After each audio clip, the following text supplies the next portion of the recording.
AI 音楽の世界、今とんでもないことになっているんですよね。巨大な音楽レーベルたちが、この全く新しいテクノロジーに対して、信じられないくらい違うアプローチを取り始めているんです。AI が音楽のあり方を根本からひっくり返そうとしている今、水面下で一体どんな激しい駆け引きが起きているのか。さあ、早速深掘りしていきましょう。まず皆さんも一度はこんなこと考えたことありませんか？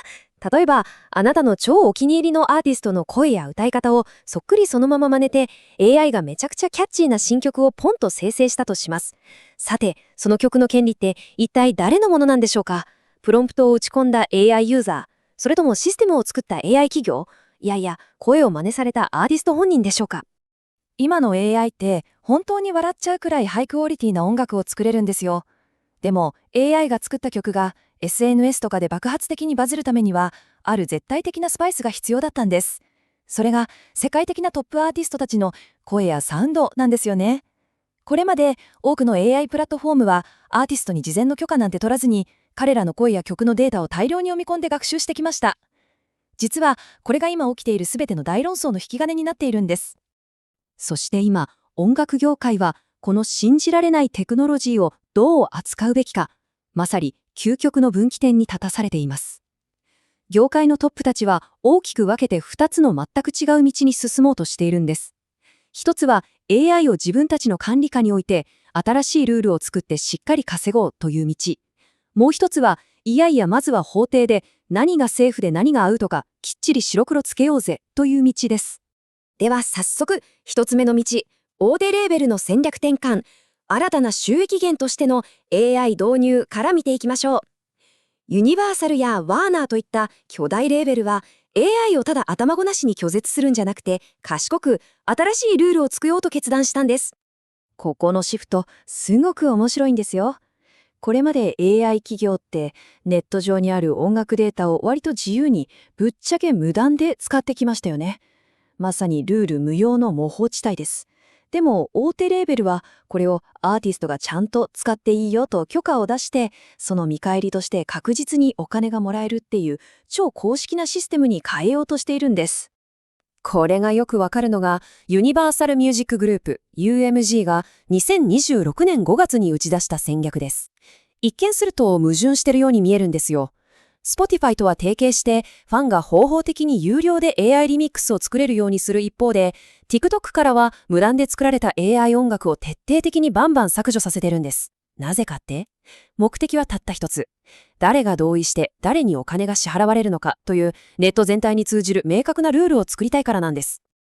そしてここからが注目の展開です。合法的な新モデルへ、ワーナーとスノの2026年計画。実はこの大きなパラダイムシフト、AI 企業側でも直接起きているんです。少し前までワーナーミュージックグループ、いわゆる WMG と今大人気の AI 音楽生成アプリスノーって大規模な著作権裁判でバチバチにやり合ってたんですよ。でもなんと法廷外で和解してがっちり手を組むことになったんです。しかも2026年内には今のサービスを終わらせて完全にライセンスをクリアした合法的な V6 っていう新モデルに移行するって発表しました。これ本当に大きな動きですよね。2026年に登場するこのスノの V6 モデル、かなり中身が変わります。無料ユーザーは新曲を作れなくなって再生と共有だけになり、有料ユーザーにもダウンロード上限がつくんです。でも一番やばいというかワクワクするのがアーティストのオプトイン機能です。要するにアーティスト本人が私の声使っていいよって設定すれば、皆さんのようなファンがそのアーティストの声を合法的に使って新しい曲を作れるようになっちゃうんです。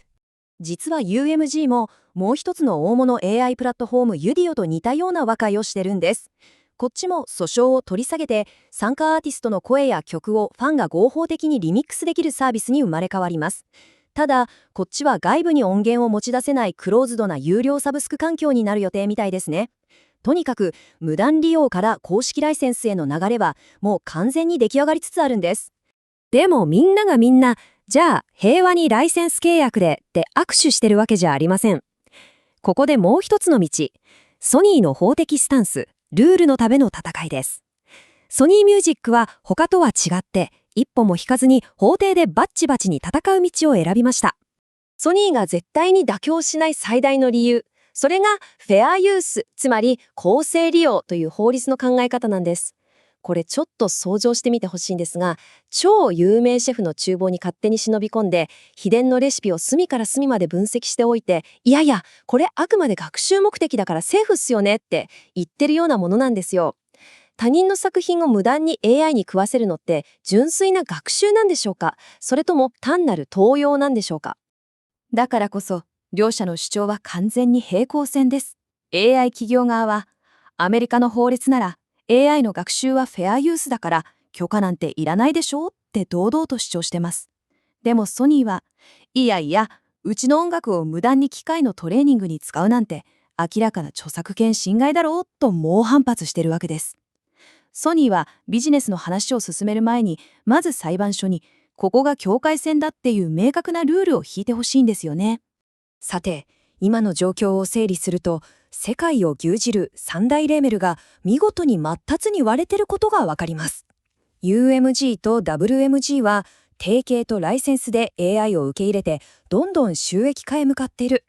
その一方でソニーだけは法廷闘争で厳密なルールを確定させようと踏みとどまっています。同じ AI の波に対してここまで真逆なアプローチを取ってるのって本当に興味深くないですか？では最後に AI 音楽の未来、誰が主導権を握るのかについて考えてみましょう。ソニーが挑んでいるこの裁判の結末は、私たち一般ユーザーが将来どうやって AI 音楽を作って楽しむのかっていうルールそのものを根底から決めることになります。専門機関の分析によると、もし裁判で AI 企業側がフェアユースだって勝てば、彼らはこれからもレーベルの許可なしで AI をガンガン学習させられるので、進化のスピードはさらに加速するでしょう。でももしソニーが勝てば、AI 企業は例外なく大手レーベルとライセンス交渉をしてちゃんとお金を払う義務が生まれます。つまり UMG や WMG が進めている許諾型モデルが世界的な絶対のルールになるってことなんです。しかもこれ、アメリカだけの大地騒動じゃありません。クリエイターの権利保護にめちゃくちゃ厳しいヨーロッパも目を皿のようにして見守ってます。実際にドイツのジェマっていう団体はすでにオープン AI に勝訴してますし、なんと2026年6月12日にはスノに対する超重要な判決も出る予定なんです。このヨーロッパの動きも世界の AI プラットフォームの運命を左右する間違いなく大きな要因になりますね。ここまでの大きな流れを見てきて、一つの確かな事実が浮かび上がってきます。それは AI 音楽の焦点は作れるかどうかから誰にお金を払うかへ完全にシフトしたということです。業界はもう AI って良い曲作れるの？なんて技術的な話はとっくに終わらせてるんです。今の最大の関心事は誰がハンコを押して誰がコントロールして誰の懐にお金が入るのかっていう超リアルなビジネスの戦いなんですよ。大手レーベルがそれぞれの思惑で全く違う道を突き進む中、今年の夏、そして2026年の新モデル移行に向けて、この動きはさらに勢いを増していくはずです。さあ、AI 音楽の本当の価値を最終的に決めるのは、一体誰であるべきだと思いますか？革新的な技術を持つ AI 企業か、それとも法律を裁く裁判所か、はたまた自分の声をオプトインするか決めるアーティスト自身でしょうか？ぜひ皆さんも考えてみてくださいね。それでは今回の解説はここまでです。最後までお聞きいただきありがとうございます。また次回の動画でお会いできるのを楽しみにしています。